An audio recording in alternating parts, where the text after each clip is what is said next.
এটা আমাদের পুতুল ডগ।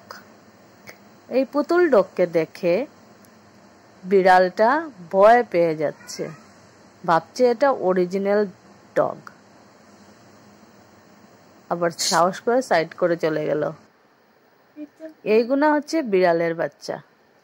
এই এদিকে আয়, এদিকে আয়।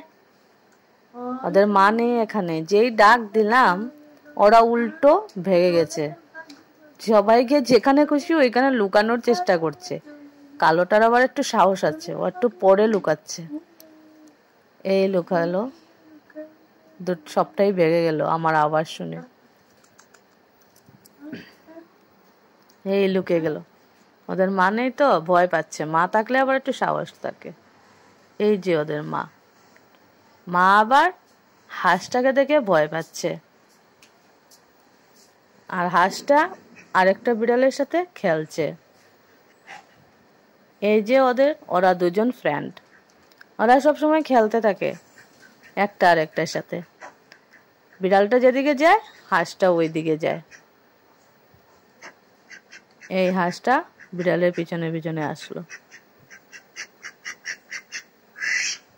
বিড়ালটা দেখছে উপরে যাবে ভাবছে।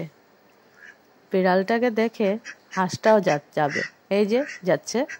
বিড়ালটা চলে গেলো দেখে ওর পিছনে পিছনে পিছনে পিছনে হাঁসটাও ভাগলো। এখন তো আর উপরে যাওয়ার পারমিশন নাই হাঁসের। ও ভাবছে কি করবে, আবার নিচে আসছে। উপরে আর যেতে পারলো না।